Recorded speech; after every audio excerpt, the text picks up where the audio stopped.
Sejam muito bem-vindos ao canal Matemática, Dicas e Exercícios. Eu sou o professor Daniel, estou trazendo para vocês hoje mais uma super videoaula.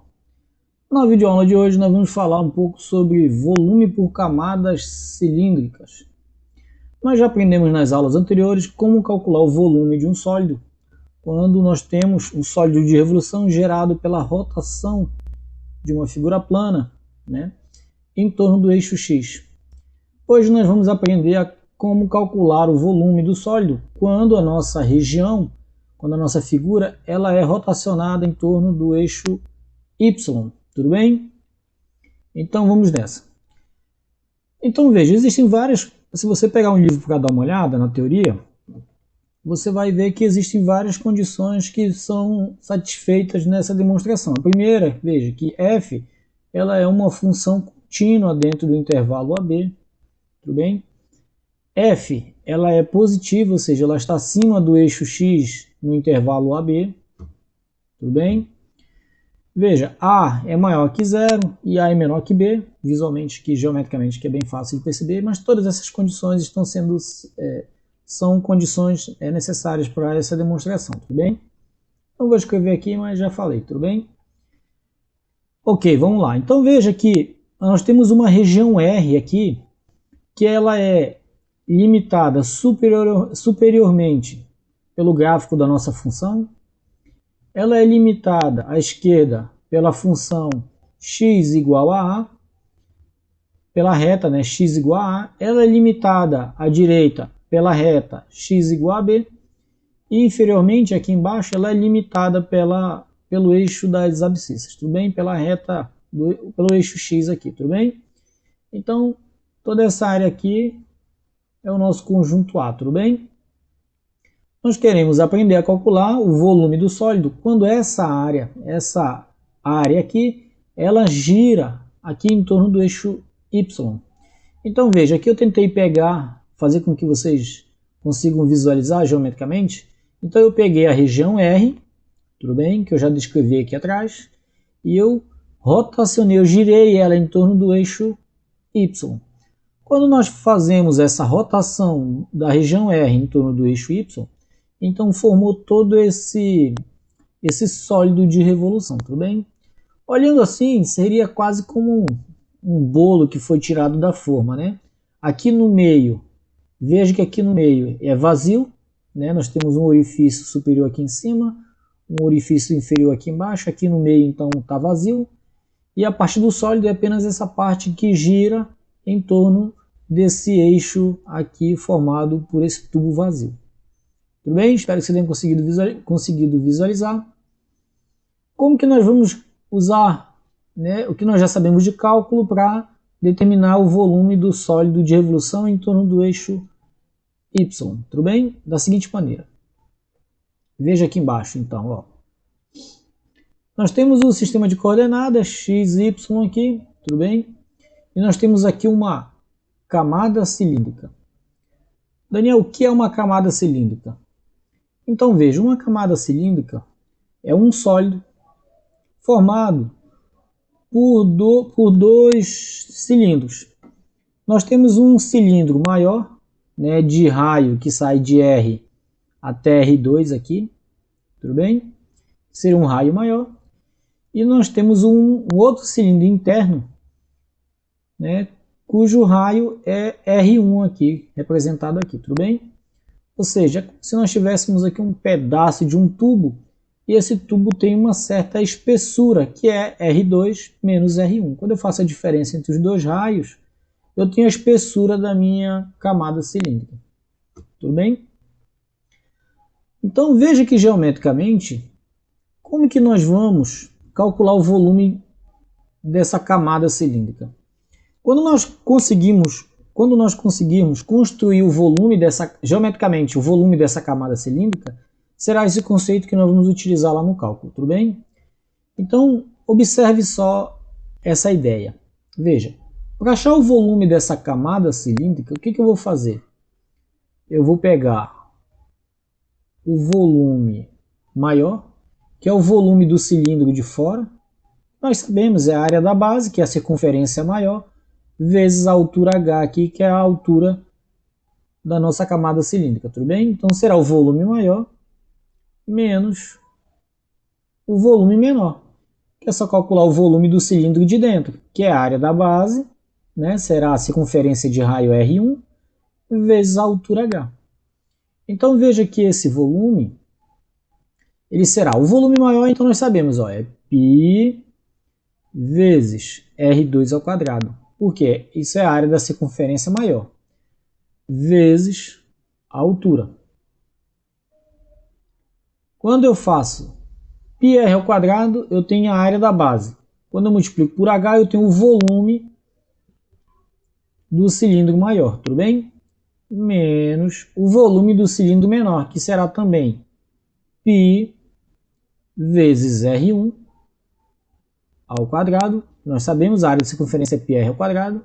Nesse caso, é a área da circunferência menor, essa aqui de dentro, vezes a altura também. Então veja que essa expressão aqui, ela me dá o volume da camada cilíndrica, me dá o volume só dessa camada aqui, ó. Tudo bem? Me dá o volume dessa camada aqui, que está compreendida entre o cilindro maior e o cilindro menor. Ok? Agora, vamos tentar olhar para essa expressão de outra forma. Veja o que eu vou fazer. Tem o π aqui e tem aqui. Eu vou colocar em evidência.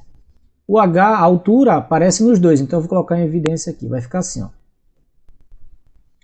π vezes H vezes, então vai ficar assim, ó. R2 ao quadrado menos R1 ao quadrado. Eu pus o π e eu coloquei o π e o H em evidência. Sobrou então R2 ao quadrado menos R1 ao quadrado. Ok? Agora veja que isso aqui é um produto da soma pela diferença. O resultado é o quadrado do primeiro menos o quadrado do segundo. Então eu vou reescrever assim, veja. π vezes H. Então vai ficar bem assim, veja. Eu vou escrever nessa ordem aqui, ó. R1 mais R2 vezes R1. Não é essa ordem. Vou escrever assim, ó. R2 mais R1 vezes R2 menos R1. Porque o R2 ele é maior que o R1, né? Então a diferença aqui não pode dar negativo. Veja que se nós resolvermos esse produto, vai ficar, eu vou voltar para cá, vou ficar com o quadrado do primeiro menos o quadrado do segundo, que é o que eu tenho aqui. Veja, esse vezes esse, depois esse, usando a propriedade distributiva que nós já sabemos, né? Lá do ensino fundamental, tudo bem? Veja agora aqui, veja. O que eu quero que você veja é o seguinte, ó, eu vou colocar um 2 aqui, 2π vezes H, e aqui eu vou colocar um meio. Veja que isso não muda nada, 2 vezes meio é 1, e o 1 está aqui em qualquer lugar, tudo bem? Vezes R2 mais R1 vezes R2 menos R1. O que eu quero que você observe aqui, que eu quero que você olhe agora é o seguinte, eu vou colocar um colchete aqui, ó, veja. Quem é? Eu quero que você diga para mim quem é R2 mais R1 dividido por 2, veja. R2 mais R1 dividido por 2 é esse ponto médio aqui, ó. É o ponto médio que está aqui entre R1 e R2. Então, meio vezes R2 mais R1 é o ponto médio da base do nosso retângulo. Então, nós vamos reescrever essa expressão do volume da nossa camada cilíndrica da seguinte maneira. O volume será dado por 2 vezes π vezes o raio médio da camada cilíndrica, que aqui é representado por meio vezes R2 mais R1, vezes... Quem é R2 menos R1? Veja, R2 menos R1 é o comprimento da base do retângulo. É o comprimento da base do retângulo aqui. Então será, veja, será R2 menos R1 vezes a altura. O que eu quero que você veja então é que o volume, vou escrever bem aqui, veja, o volume ele é 2 vezes π vezes o raio médio. Então a área o volume da camada cilíndrica será dada pelo comprimento da circunferência, onde o raio dessa circunferência é o ponto médio da base do retângulo. Então o volume será 2π vezes o raio médio, que é o comprimento. Veja que quando esse retângulo ele é rotacionado em torno do eixo y, o ponto médio da base aqui ele forma uma circunferência. Ele forma uma circunferência aqui no meio da nossa camada cilíndrica.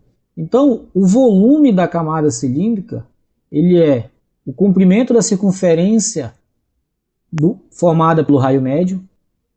Então, é 2π vezes o raio médio, vezes a área do retângulo. Veja que a área desse retângulo, que nada mais é do que um corte aqui da seção, um corte transversal na nossa camada cilíndrica, essa área aqui é quem? R2 menos R1, que é a base, vezes a altura.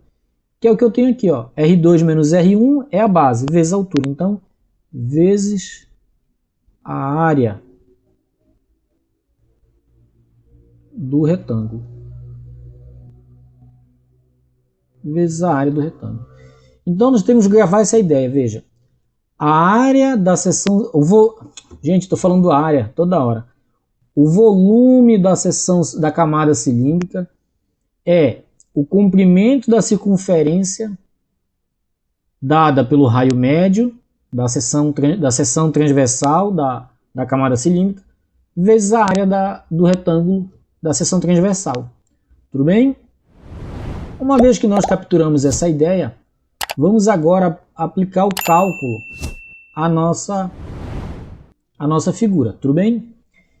Vamos agora, então, utilizando o cálculo, achar uma expressão para calcular o volume do sólido quando a região R é rotacionada em torno do eixo Y. Tudo bem? Então, veja.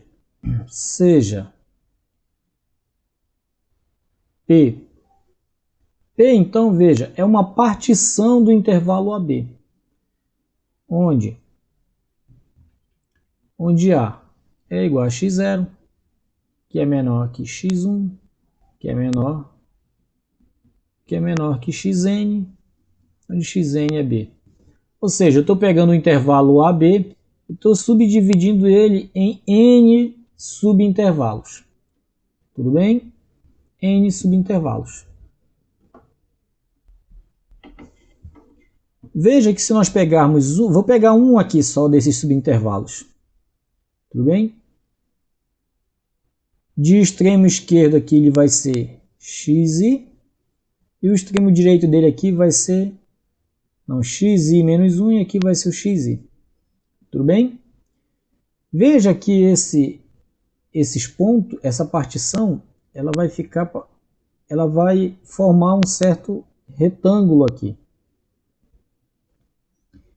Que eu vou ter que baixar um pouquinho aqui depois. Veja que se nós pegarmos um subintervalo dessa partição, ele determina com o gráfico aqui um certo retângulo. Tudo bem? Um certo retângulo. Que do lado esquerdo aqui, ele passa um pouco para fora do gráfico, da área R, e do lado direito ele está um pouco abaixo. Tudo bem? Aqui no meio do retângulo, no ponto médio, eu vou chamar aqui de xk, tudo bem? E esse é o ponto médio. Então veja que a altura desse retângulo vai ser o quê? A altura do retângulo vai ser dada por f de xk. Quando eu substituo o xk na nossa função, nós temos essa altura do gráfico bem aqui, tudo bem? Que será que aqui representa a altura do nosso retângulo. Tudo bem? Veja que o comprimento de cada subintervalo desses da nossa partição, ele é dado assim, ele é representado assim, ΔX. O comprimento de um intervalo qualquer, ele é dado por xi menos xi menos 1.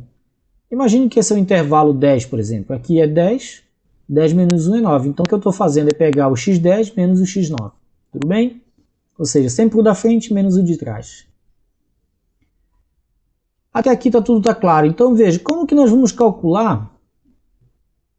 Como nós vamos calcular esse volume? Então veja que o volume aproximado de cada subintervalo desse, né? Veja que cada retângulozinho desse, quando ele girar em torno do eixo Y, vai formar uma camada cilíndrica. E nós já vimos que o volume de uma camada cilíndrica ele é dado da seguinte maneira, veja. 2π vezes o raio médio. Quem é o raio médio aqui do retângulo? É o nosso xk. Tudo bem? Veja, 2 vezes π vezes o raio médio vezes a área do retângulo. Nós vimos que a área do retângulo é quem? É base vezes altura. A base do retângulo aqui é o tamanho do intervalo ΔX. Tudo bem? Vezes a altura, que nós vimos aqui. A altura é representada por quem? Por f de xk. Tudo bem? Então o volume aproximado de cada retângulo desse é dado por essa expressão. Mas a nossa partição P ela divide o segmento AB em n subintervalos. Então, para termos o volume total, nós precisamos fazer o quê? Nós precisamos somar todas as camadas. E como nós vamos fazer isso? Usando o somatório, tudo bem? Então veja que o volume aproximado será o somatório quando I varia de 1 até n, de 2π vezes xk vezes ΔX vezes f de x, f de xk. Tudo bem? Ou seja, o que eu estou fazendo aqui? Como a nossa partição P ela divide o intervalo AB em n subintervalos, então nós temos n retângulos iguais a esses, né? Aqui à esquerda e à direita. Tudo bem? O que eu fiz aqui foi somar todos esses retângulos. Na verdade, o que eu estou fazendo é somar o volume de todas as camadas que foram geradas pelos subintervalos. Tudo bem? Basta você lembrar que esse retângulozinho aqui, ele vai girar aqui, ó, vou fazer de amarelo. Ele vai girar em torno do eixo Y. Tudo bem? Só que não é só um, são N. É que aqui eu desenhei apenas um, tudo bem? Então aqui eu somei o volume de todas as camadas cilíndricas. Mas é um volume aproximado. O que nós queremos é encontrar o volume do seguinte limite. Veja, o volume vai ser dado pelo limite quando o maior dos intervalos ΔXi tender a zero. É esse o limite o volume que nós queremos encontrar dado pelo seguinte limite. De 2π vezes xk, que é o ponto médio de cada subintervalo, vezes a base de cada retângulo, vezes a altura de cada retângulo. Tudo bem? E esse limite, ele converge para a nossa integral. Então veja que o que acontece? Cada vez que esses intervalos eles vão ficando cada vez mais finos, né? Quando o xi e o xi-1 vão se aproximando cada vez mais um do outro, né? O nosso intervalo ele vai ficando assim bem fininho. Então, o volume dessa camada, o volume desse subintervalo, ele vai ficando cada vez mais preciso. E à medida que os subintervalos vão afinando, a quantidade de subintervalos também vai aumentando. Então, no limite, o que acontece? Né? Esses intervalos eles tendem a zero. Entretanto, o n ele tende ao infinito. Ou seja, esse somatório ele converge para a seguinte integral. De A até B, Veja que o 2π ele é constante. O xk ele passa a ser um x qualquer. E nós temos o f de x, dx. Então veja, essa expressão, essa integral é a integral que vai nos dar o volume do sólido gerado pela rotação em torno do eixo y. Então veja, toda vez que nós tivermos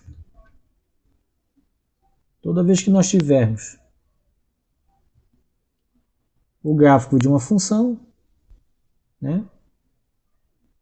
O gráfico de uma função delimitada no intervalo AB, se nós pegarmos se nós rotacionarmos essa região em torno do eixo y, nós vamos dar origem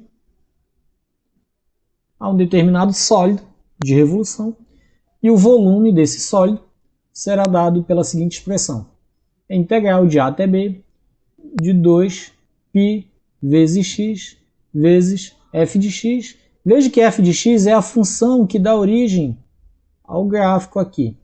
Tudo bem?